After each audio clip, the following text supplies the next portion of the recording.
Hi everybody, I'm Bree the Plant Lady checking in with a container garden tour. We're in the last few days of May and all of the pots that were planted for the summer season in early May, so like 3 weeks ago, are growing like gangbusters. I cannot believe, I've been complaining about this mild, very pleasant weather, which is absurd. It's just that I want the poppy seeds to dry out. But I'll tell you what, I have never had tomatoes that look better than the ones that I have growing right now. Probably in part because they've never experienced temperatures much over 80 degrees, which is not realistic for North Carolina, but so far this year, that has been the norm. So let me turn this camera around and show you what I have got growing here in my vast container collection in central North Carolina, Zone 7. I know I showed you my massive broccoli in my weekly garden tour, but I can't resist showing it to you again because it's enormous. Really something else. You can see this tomato. It's hard to distinguish one tomato from the next. They're all so happy and healthy. I'm so pleased with how everything's doing, except for this pot. And that pot has not been draining, so I realized it today. We drilled a bunch of holes, more holes in the bottom. We pulled everything out. I'm gonna try and rehab those plants. They might not make it. And I'm just gonna see how it performs over the next couple of days, making sure that it's draining. If not, I'm just gonna turn it into a bog pot. For some reason, water doesn't wanna flow through it, even though there's holes in the bottom. I'm not gonna fight nature. But overall, I'm really pleased. You can see here, this tomato doing great. Look at the blueberries. They are, I think, basically almost ripe. Some of them, let's see, this one looks ripe. Let's give it a taste. Yeah, that's very good. And that is Sapphire Cascade from Bushel and Berry. And this tomato is Early Girl. Nothing fancy, but a reliable hybrid that typically is one of my first to fruit. I wanted to show off these succulents that have been taking this not hot weather with no problem whatsoever. And remember, I'm doing a workshop in a few weeks in June at the J.C. Ralston Arboretum. I hope you'll sign up for it. Sizzling succulents. You learn everything you want to know about them, and then you will actually create a pot to take home. Now over here is something that I have been wanting to do for a long time. I'm so excited we got it done today. So these are tomatoes and peppers planted straight up in the veggie mix bags, and we poked holes in the bottom so you can see that. And then we planted one tomato and one pepper, and then we did some cover crops that'll help fix nitrogen through the summer. We did 2 types of crimson clover and peanuts. And we do have a video that will show the exact process of this. I just wanted to give you a teaser that we did get these tomato bags planted. Now all of the pots along the greenhouse, we're making some progress, and hopefully by next week we'll actually start being able to walk through here. Obviously, the raspberries are doing really well, and there's a bunch of ripe fruit that I need to harvest. I have basically given these 2 100-gallon root pouches to the raspberries. They have spread vigorously through. And I don't really regret that decision because I like eating raspberries. And this is a variety called Heritage that's been a really reliable fruiting all summer long, which is great. So it's not just at one time. Now you can see here, these broccolis, unfortunately, aren't doing what they should do. This one's already bolted. I'm gonna go ahead and harvest this long stalk.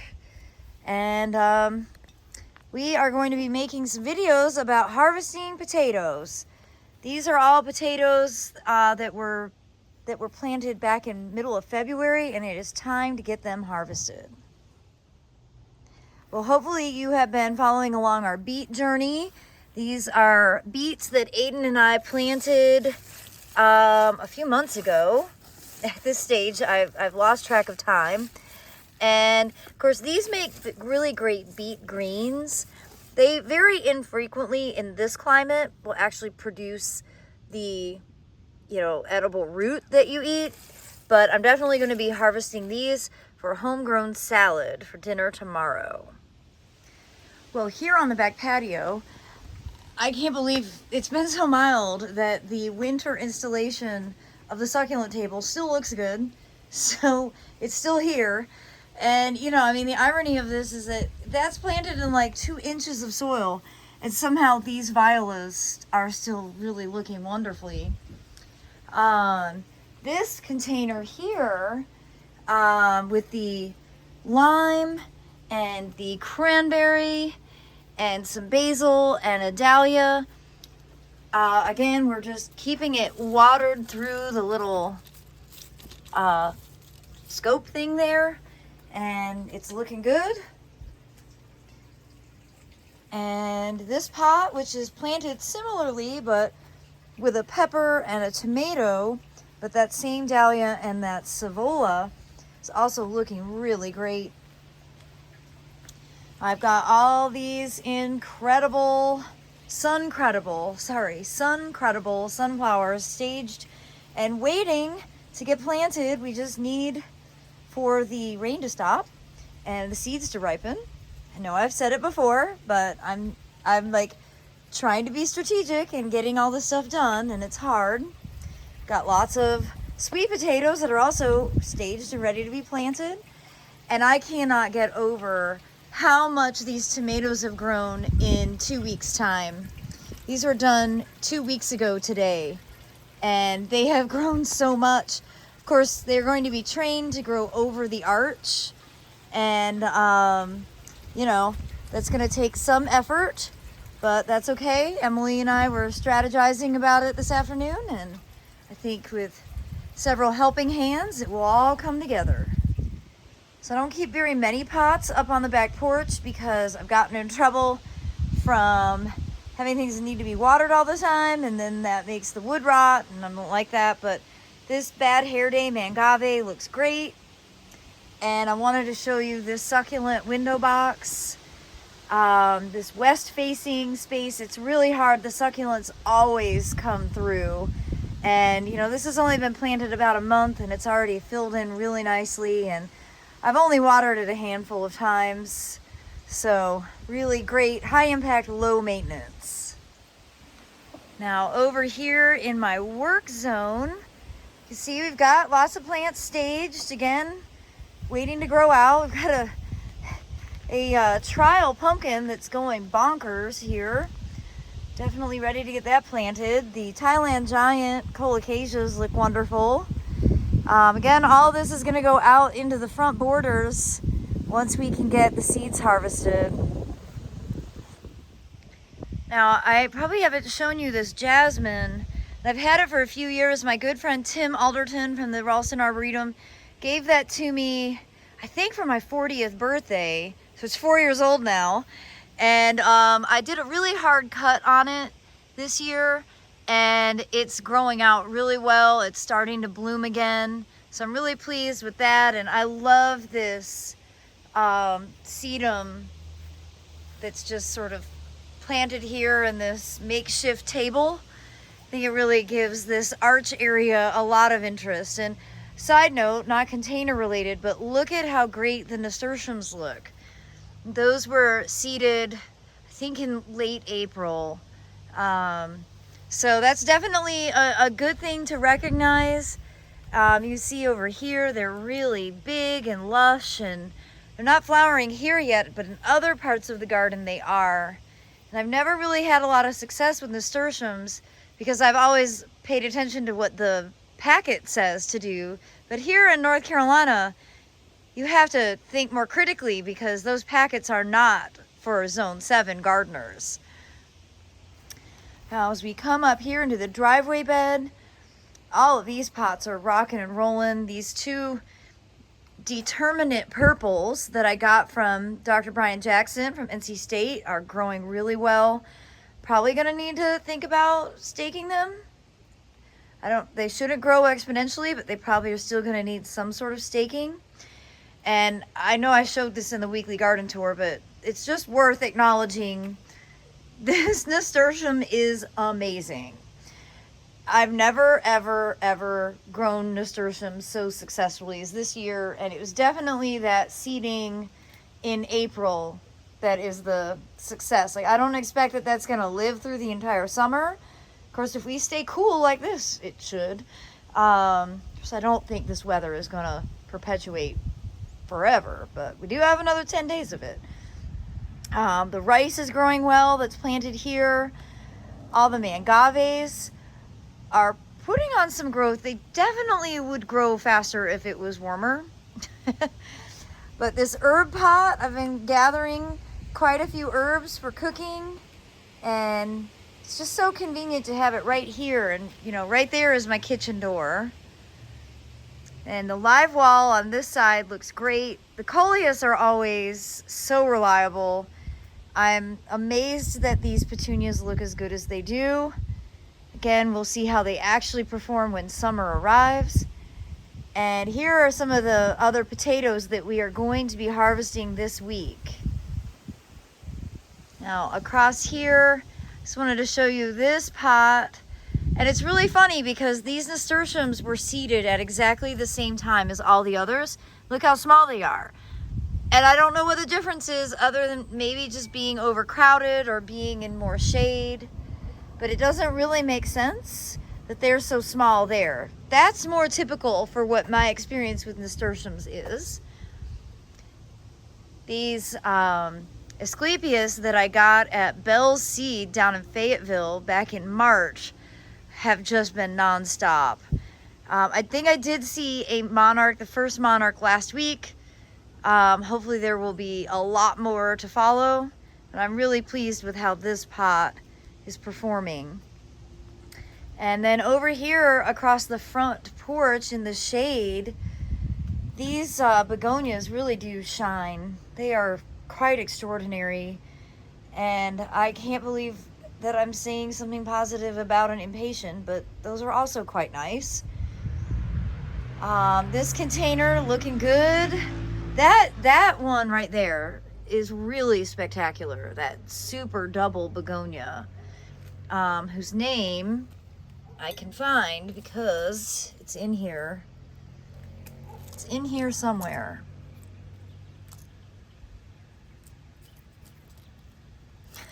Which one is it? I'm not sure. But it's one of those. I'm always amazed at how well succulents perform in more shade.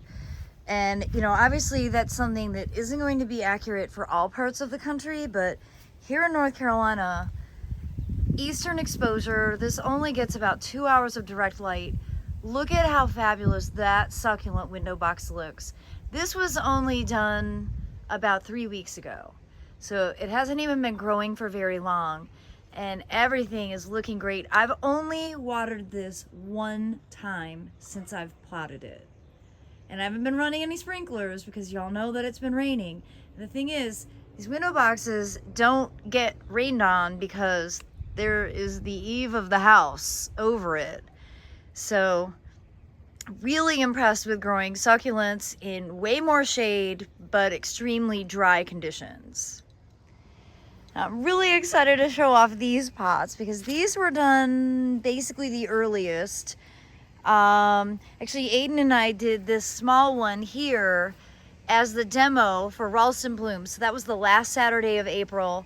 This one was potted more like the middle of April. And this is a grafted heirloom tomato. And it's got one of my trial coleus, trial geranium, and then some plectranthus in it to help deter the animals. And I am just so impressed with how lush and beautiful the tomato is. I know, because tomatoes break my heart every year, but it's when they look like this that I feel like, what? I can do this. Of course, the tomatoes are awesome. So at least I'm feeling it for a little while, because last year at this time, my tomatoes were not looking good at all, and it was very, very discouraging. So I was holding on to this win because I know that it won't last forever. On this side, the poppies, they're still blooming. We're basically now just waiting for the seeds to ripen and harvest. These are ready to be harvested, and Emily will start getting these. You know, we didn't harvest any seed today because everything is still a bit damp, and if you harvest and put them in a bucket, they'll actually rot. I know this from experience. So we're just kind of keeping our fingers crossed that we'll have at least a few dry days. Even if it's not sunny, just not raining would be very helpful to just get the seed collecting process back on track. Now over here on the front patio of the Carolina Garden House, first of all, I've got to acknowledge this amazing tomato. Look at that plant. I obviously don't remove suckers, mostly because I'm just so desperate to get any tomatoes that it doesn't usually make sense for me to remove material. And look, there's already a fruit, a little baby fruit starting to form. Very exciting. That was done, I'm gonna say like mid-April, the same time as the pots I just showed you over by Dennis's bench. This pot I did the week that Savannah was here, so that was the week before the open garden, so the second week of May, and that tomato is really starting to take off. And then last week I did this one, and everything looks a little nutrient starved and whatnot, but it'll catch up. I know it will. And we were talking today, and I first of all want to show off these beautiful hydrangeas. These are from the Endless Summer collection. I think this is called Popstar, and I'm fairly certain that I am allowed to talk to you all about it. But I am going to do a hydrangea video about my collection, so I'll have more information about it then.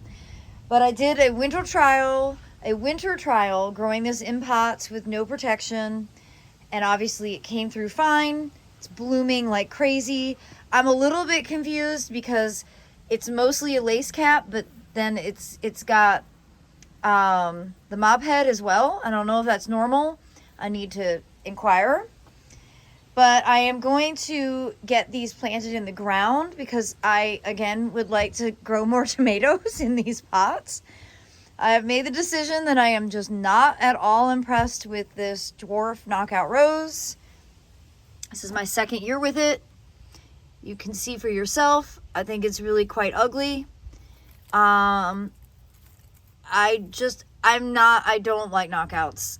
That's the bottom line. I just don't like them, and I don't see much purpose for this one. So these have not made the cut for me. Maybe they make the cut for you, but I don't think they're worth my time. So hopefully by the end of this week, we will actually get all of these pots kind of redone and replanted for the summertime.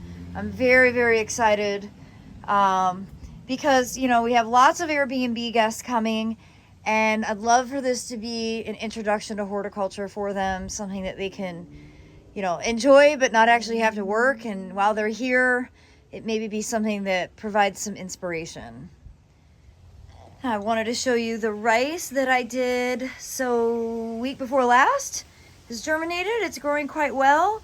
People always ask about how much water you should keep in it, and as you can see, there is standing water there, and that's basically just mimicking a rice paddy. Now along back here today we made a bunch of progress. So we are planning to put tomatoes in these pots, but we're just waiting for the seed from the poppies to ripen. And as you can see, all the mangaves are still over here. It's on our list to start dividing and getting these repotted. And today we got all of these soil cube bags planted. These are all planted with my favorite tomato, cream sausage. It's a semi-determinate that grows about the size of a cage, but produces fruit for a really long period of time. And we did peanuts in these pots to be the nitrogen fixer. And as you can see, these are just planted directly in bags of soil cube with holes poked in the bottom. And then another not very fancy installation that we did are all the different Treasure Island sweet potatoes that came in, unfortunately, the week after the open garden, so we didn't get to have them available for purchase. But we've got these planted here, and in with those I planted some squash, which are just starting to germinate, and some okra. So this should be kind of colorful and productive, and of course you see there's easy access to a hose, and that's really what it's all about, making these containers convenient. Well, everybody, I hope that this video will serve as inspiration for you. If you haven't gotten your container gardens planted for the summer, don't worry, you have plenty of time. And though I got some of these started early, that's mostly because I have learned over the years that if I get some done early, they'll look bad by July, and then the ones that I plant later in the season in May and June will sort of compensate. So that's kind of my approach to container gardening, and particularly in the summer, it's kind of unrealistic to think that a combination that you plant in like April or May is going to be able to just continuously grow all the way until we have a hard frost in November. So, expect that you may do some editing or some potting up or some, dividing of your plants and maybe moving some of them into the ground or just into larger pots midsummer. And I will definitely be here to continue to support you and provide informational videos about what we are doing here in our Zone 7 Central North Carolina container gardens. Well, as always, thank you so much for joining me. I look forward to sharing another update in a few weeks. Thanks for watching, everybody.